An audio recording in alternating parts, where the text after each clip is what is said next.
Students, chapter 4 animal kingdom में आज हम पढ़ेंगे phylum hemichordata. Hemichordata two word से मिलकर के बना है, हेमी एंड कॉर्डेटा। हेमी का मतलब होता है हाफ और कॉर्डेटा मीन्स नोटोकॉर्ड। तो इस फाइलम में आने वाले जो एनिमल्स हैं उनमें देखा गया किसको, नोटोकॉर्ड को, और ये भी देखा गया कि इसके कुछ कैरेक्टर्स जो होते हैं वो फाइलम कॉर्डेटा जैसे होते हैं। फाइलम हेमिकॉर्डेटा को कनेक्टिंग लिंक कहा गया है between echinodermata and Chordata. Connecting link क्या होते हैं, ऐसा फाइलम जिसमें कि दोनों फाइलम के कैरेक्टर्स देखने को मिलते हैं, इसीलिए इसे कहा गया है कनेक्टिंग लिंक। इस फाइलम में इकाइनोडर्मेटा फाइलम जैसे भी कैरेक्टर देखे गए और कॉर्डेटा फाइलम जैसे कैरेक्टर भी देखे गए हैं। पहले हेमिकॉर्डेटा को रखा गया था कॉर्डेटा में, ये कॉर्डेटा फाइलम का एक सब फाइलम था, लेकिन बाद में साइंटिस्ट ने देखा कि ये जो हम बात कर रहे हैं कि इसमें नोटोकॉर्ड प्रेजेंट होती है, कॉर्डेट्स में जो नोटोकॉर्ड होते हैं उससे डिफरेंट स्ट्रक्चर होता है, इसीलिए इसे कॉर्डेटा के सब फाइलम से हटा करके एक नया फाइलम बना दिया गया जिसे नाम क्या दिया गया, हेमिकॉर्डेटा नाम दिया गया। इस फाइलम में आने वाले जो एनिमल्स हैं इनकी बॉडी वर्म लाइक होती है। Worm like means cylindrical body होती है, लंबी बॉडी होती है, जैसे आपने अर्थवर्म की बॉडी देखी है, आपने टेपवर्म की बॉडी देखी है। हम ऑलरेडी अर्थवर्म और टेपवर्म के बारे में बात कर चुके हैं। तो इनकी बॉडी जो होती है वो कैसी होती है, वर्म लाइक होती है। अब हम देखते हैं फाइलम हेमिकॉर्डेटा के कुछ जनरल फीचर्स। इसमें फर्स्ट हम देखेंगे हैबिट एंड हैबिटेट। इस फाइलम में आने वाले जो एनिमल्स हैं वो एक्सक्लूसिवली कैसे होते हैं, मैरिन एनिमल्स होते हैं, और ये एनिमल्स कैसे होते हैं, बरोइंग एनिमल्स होते हैं। बरोइंग एनिमल मीन्स होता है कि ये बिल बना करके रहते हैं। कहाँ पर मिलेंगे, जो सैंड रहती है, रेत रहती है, रेत के अंदर ये जनरली यू शेप, जिसमें एक बहुत कॉमन एग्जाम्पल है बैलेनोग्लॉसस इस फाइलम का। तो यहाँ पर इनके जो बिल देखे गए, बरोज देखे गए, वो कैसे थे, यू शेप के बरो थे। नेक्स्ट फीचर हम देखते हैं सिमेट्री। इस फाइलम में आने वाले जो एनिमल्स हैं वो कैसे होते हैं, बाइलेटरल सिमेट्रिकल होते हैं। मीन्स इनमें जो सिमेट्री प्रेजेंट होती है वो बाइलेटरल सिमेट्री होती है। बाइलेटरल सिमेट्री आपको मालूम है कि बॉडी को सिर्फ सिंगल प्लेन से ही टू इक्वल हाफ में डिवाइड किया जा सकता है। जैसे यहाँ से अगर हम देखेंगे तो इसकी बॉडी को अगर हम यहाँ से डिवाइड करेंगे तो बॉडी केवल सिंगल प्लेन से ही क्या होगी, टू इक्वल हाफ में डिवाइड हो पाती है। नेक्स्ट फीचर है जर्म लेयर। हम देखें तो ये एनिमल जो होते हैं वो कैसे होते हैं, ट्रिप्लोब्लास्टिक एनिमल्स होते हैं। ट्रिप्लोब्लास्टिक आपको मालूम है कि जब बॉडी का डेवलपमेंट 3 जर्म लेयर से होता है, एक्टोडर्म, मेसोडर्म एंड एंडोडर्म, तब हम ऐसे एनिमल्स को बोलते हैं ट्रिप्लोब्लास्टिक एनिमल। तो इस फाइलम में आने वाले जो एनिमल्स हैं वो कैसे होते हैं, ट्रिप्लोब्लास्टिक होते हैं। नेक्स्ट फीचर हम देखेंगे लेवल ऑफ ऑर्गेनाइजेशन। इनमें होता है organ system level of organisation, यानी कि बॉडी में ऑर्गन सिस्टम प्रेजेंट रहते हैं। नेक्स्ट हम देखते हैं बॉडी फॉर्म। इस फाइलम में आने वाले जो एनिमल्स हैं इनकी बॉडी सॉफ्ट बॉडी होती है, बॉडी सिलेंड्रिकल है। अभी हमने बात की कैसे एनिमल्स होते हैं, वर्म लाइक एनिमल्स होते हैं। मीन्स इनकी बॉडी जो होती है वो कैसी होती है, सिलेंड्रिकल बॉडी होती है, और इनकी बॉडी अनसेगमेंटेड होती है। हमने अर्थवर्म में देखा था, वहां पर बॉडी जो थी कैसी थी, सेगमेंटेड थी, छोटे छोटे सेगमेंट प्रेजेंट थे, मेटामेरिक सेगमेंटेड बॉडी थी। पर इसमें जो वर्म लाइक बॉडीज हैं वो कैसी हैं, अनसेगमेंटेड बॉडी है, और इनकी बॉडी में 3 पार्ट होते हैं। एक होता है प्रोबोसिस, इस एक पार्ट होता है कॉलर, और एक पार्ट होता है ट्रंक। तो इस डायग्राम में हम देख सकते हैं कि यहाँ पर ये जो आगे की तरफ पॉइंटेड पार्ट है इसको कहा जाता है प्रोबोसिस। इसके नीचे का ये जो कॉलर लाइक स्ट्रक्चर है, ब्रॉड स्ट्रक्चर, जिसको हम क्या बोलते हैं, कॉलर बोलते हैं, और ये पूरा का पूरा पार्ट जो है वो क्या है, ये पूरा पार्ट ट्रंक होता है।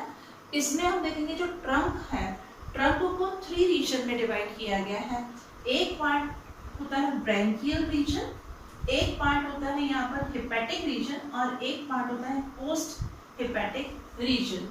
तो यहाँ पर इसकी बॉडी में कितने पार्ट है, मेन 3 पार्ट होते हैं, proboscis, collar and trunk. Trunk को 3 रीजन में डिवाइड किया गया है। कौन कौन से, ब्रैंकियल रीजन, हिपैटिक रीजन और पोस्ट हिपैटिक रीजन में इसको डिवाइड किया गया है। फाइलम हेमिकॉर्डेटा का नेक्स्ट फीचर देखते हैं, बॉडी कैविटी। इनमें ट्रू सीलोम प्रेजेंट रहती है, या ऐसे एनिमल्स को हम क्या बोलते हैं, सीलोमेट बोलते हैं। सीलोमेट एनिमल्स या यूसीलोमेट एनिमल्स कौन से होते हैं, या ट्रू सीलोम हम किसको बोलते हैं, जिनमें बॉडी कैविटी जो है वो मेसोडर्म से लाइन रहती है, ऐसी कैविटी को हम बोलते हैं ट्रू बॉडी कैविटी या ट्रू सीलोम कहा जाता है। तो ये एनिमल्स कैसे हैं, सीलोमेट एनिमल्स हैं, मींस इनकी बॉडी में ट्रू बॉडी कैविटी प्रेजेंट है। नेक्स्ट फीचर हम देखते हैं नोटोकॉर्ड। नोटोकॉर्ड, अभी हमने यहाँ पर बात की थी कि इन एनिमल्स में कॉर्ड लाइक स्ट्रक्चर देखा गया है। नोटोकॉर्ड जैसे स्ट्रक्चर देखा गया था तभी इसे फाइलम कॉर्डेटा में रखा गया था, पर जब बाद में इसकी स्टडी की गई तब देखा गया कि इसका स्ट्रक्चर जो है, इसमें जो प्रेजेंट है नोटोकॉर्ड, उसका स्ट्रक्चर जो है कॉर्डेटा में जो नोटोकॉर्ड प्रेजेंट रहती है, जो ट्रू नोटोकॉर्ड होती है, उससे डिफरेंट होता है। तो इसीलिए हम बोल सकते हैं कि यहाँ पर नोटोकॉर्ड में जो है वो ट्रू नोटोकॉर्ड एब्सेंट होती है। और ये जो नोटोकॉर्ड जब इस फाइलम में देखी गई थी, इस फाइलम के एनिमल्स में जो नोटोकॉर्ड देखी गई थी, तभी इस फाइलम को सबसे पहले कॉर्डेटा फाइलम का सब फाइलम बनाया गया था। लेकिन बाद में देखा गया है कि इन एनिमल्स में जो नोटोकॉर्ड लाइक स्ट्रक्चर जो प्रेजेंट है, वो स्ट्रक्चर कॉर्डेटा में प्रेजेंट नोटोकॉर्ड से डिफरेंट होता है, इसीलिए इस फाइलम को अलग कर दिया गया, कॉर्डेटा के सब फाइलम से हटा करके इससे नॉन कॉर्डेटा का एक सेपरेट फाइलम बना दिया गया था। नेक्स्ट हम देखते हैं डाइजेस्टिव सिस्टम। इसमें कंप्लीट डाइजेस्टिव सिस्टम होता है। कंप्लीट डाइजेस्टिव सिस्टम हम पढ़ चुके हैं। कंप्लीट डाइजेस्टिव सिस्टम हम किसको बोलते हैं, जिसमें कि 2 ओपनिंग प्रेजेंट होती है, माउथ अलग होता है और एनस जो होता है वो अलग होता है। नेक्स्ट हम देखेंगे इनमें रेस्पिरेशन। इनमें रेस्पिरेशन के लिए सेवरल गिल स्लिट्स प्रेजेंट होते हैं। गिल स्लिट्स जो है वो कहाँ पर प्रेजेंट होते हैं, जो ब्रेंकियल रीजन होता है, ब्रेंकियल रीजन में प्रेजेंट होते हैं गिल स्लिट्स। और इसके अलावा इनमें रेस्पिरेशन जो है वो जनरल बॉडी सरफेस, इनकी बॉडी सरफेस भी क्या करती है, रेस्पिरेशन में हेल्प करती है। ये क्या है हमारा रेस्पिरेशन की प्रोसेस। सर्कुलेटरी सिस्टम, इनमें ओपन टाइप का सर्कुलेटरी सिस्टम होता है। ओपन सर्कुलेटरी सिस्टम हमने पढ़ा था, बॉडी के अंदर ब्लड वेसल्स और ब्लड कैपिलरीज का नेटवर्क नहीं होता है। ब्लड का फ्लो जो होता है वो ब्लड वेसल्स और ब्लड कैपिलरीज में ना होकर के बॉडी कैविटी जो है वो ब्लड फिल रहता है बॉडी कैविटी के अंदर। ऐसे सिस्टम को हमने बोला था ओपन सर्कुलेटरी सिस्टम। तो इस फाइलम में आने वाले जो एनिमल्स हैं उनमें होता है ओपन सर्कुलेटरी सिस्टम। नेक्स्ट हम देखेंगे एक्सक्रीटरी सिस्टम। एक्सक्रीटरी सिस्टम क्या हेल्प करता है, बॉडी से वेस्ट प्रोडक्ट को रिमूव करने में हेल्प करता है। और इस फाइलम में आने वाले जो एनिमल्स हैं इनमें जो प्रोबोसिस पार्ट होता है, प्रोबोसिस पार्ट में कुछ ग्लैंड्स होती हैं और ये ग्लैंड्स हेल्प करती हैं किसमें, एक्सक्रीशन में, या बॉडी से वेस्ट प्रोडक्ट को रिमूव करने में हेल्प करती है। फाइलम हेमिकॉर्डेटा का नेक्स्ट फीचर देखते हैं, नर्वस सिस्टम। इस फाइलम में जो आने वाले एनिमल्स हैं उनकी बॉडी में जो नर्वस सिस्टम होता है ये प्रिमिटिव टाइप का नर्वस सिस्टम होता है और कुछ नर्व प्लेक्सेस प्रेजेंट होते हैं और वो किस तरह के होते हैं, intra epidermal nerve plexuses present होते हैं। सेंसेशन देखें अगर हम तो इनकी बॉडी में जो एपिडर्मिस होती है, एपिडर्मिस में कुछ सेल्स प्रेजेंट होती हैं, जो कौन सी सेल्स हैं, सेंसरी सेल्स होती हैं और ये सेंसरी सेल्स ही सेंस ऑर्गन की तरह काम करती हैं। नेक्स्ट हम देखते हैं रिप्रोडक्शन। इस फाइलम में मोस्टली प्रेजेंट होता है कौन सा reproduction, sexual reproduction. Sexes are separate, male animal और फीमेल एनिमल, मेल इंडिविजुअल और फीमेल इंडिविजुअल जो होते हैं वो सेपरेट होते हैं और इनमें डेवलपमेंट जो होता है वो होता है indirect development. Indirect development means हमको मालूम है कि इसमें क्या प्रेजेंट होता है, लार्वल स्टेज प्रेजेंट होती है। जायगोट से जो एनिमल बनता है वो एनिमल अगर सेम टू सेम एडल्ट की तरह होता है तब हम ऐसे डेवलपमेंट को बोलते हैं डायरेक्ट डेवलपमेंट। और इनडायरेक्ट डेवलपमेंट में क्या होता है कि जायगोट से पहले फॉर्मेशन होता है लार्वा का। लार्वा से जो इंडिविजुअल बनता है वो कैसा होता है, वो एडल्ट जैसा होता है। तो इसमें जो लार्वा होता है वो लार्वा कौन सा होता है, टॉर्नेरिया लार्वा होता है इसमें, और ये फ्री स्विमिंग लार्वा होता है। फाइलम हेमिकॉर्डेटा के कुछ एग्जांपल्स हैं। बैलेनोग्लॉसस, ये जो एनिमल है ये बैलेनोग्लॉसस का डायग्राम बना हुआ इस बैलेंसिंग प्रोसेस को हम टर्म वर्म भी बोलते हैं। एक एग्जाम्पल है इसका सैकोग्लॉसस और थर्ड एग्जाम्पल है इसका सिफेलोडिस्कस। इसके अलावा और भी बहुत सारे एनिमल्स हैं इस फाइलम में, लगभग 100 स्पीशीज जो है वो इस फाइलम में रखी गई हैं। तो कुछ एग्जाम्पल इसके हैं, बैलेनोग्लॉसस, सैकोग्लॉसस एंड सिफेलोडिस्कस इसके कॉमन एग्जाम्पल हैं। तो इस तरह से आज हमने जनरल फीचर्स देखे फाइलम हेमिचॉर्डेटा के, साथ ही हमने पढ़ा कि फाइलम हेमिचॉर्डेटा में जो एनिमल्स आते हैं उनमें भी नोटोकॉर्ड प्रेजेंट होती है और फाइलम चॉर्डेटा में जो एनिमल्स रहते हैं उनमें भी नोटोकॉर्ड प्रेजेंट होती है। पर बाद में देखा गया कि फाइलम हेमिचॉर्डेटा में जो एनिमल्स आते हैं उनमें जो नोटोकॉर्ड प्रेजेंट होती है वो चॉर्डेटा में आने वाले एनिमल्स में जो नोटोकॉर्ड प्रेजेंट है उससे डिफरेंट होती है। इनका स्ट्रक्चर जो रहता है वो कैसा होता है, डिफरेंट होता है। इसीलिए फाइलम हेमिचॉर्डेटा जो है, जिससे पहले चॉर्डेटा का सब फाइलम बनाया गया था, वहां से इसे हटा करके नॉन चॉर्डेटा में एक अलग फाइलम के फॉर्म में रखा गया। इसके अलावा हमने देखा कि इसको कहा गया connecting link between echinodermata and chordata. ऐसा इसीलिए बोला गया क्योंकि इस फाइलम में आने वाले जो एनिमल्स थे उनमें इकाइनोडर्मेटा जैसे और चॉर्डेटा जैसे दोनों ही फाइलम के कुछ कैरेक्टर प्रेजेंट थे, इसीलिए इसे कहा गया connecting link between echinodermata and chordata. और साथ ही हमने इसे क्या कहा था, हाफ कॉर्डेट्स माना जाता है क्योंकि इनके कुछ कैरेक्टर्स जो हैं वो फाइलम चॉर्डेटा में आने वाले एनिमल्स जैसे होते हैं।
इस तरह से हमारा ये टॉपिक आज का कंप्लीट होता है। नेक्स्ट क्लास में हम इसी चैप्टर को कंटिन्यू करेंगे। Thank you.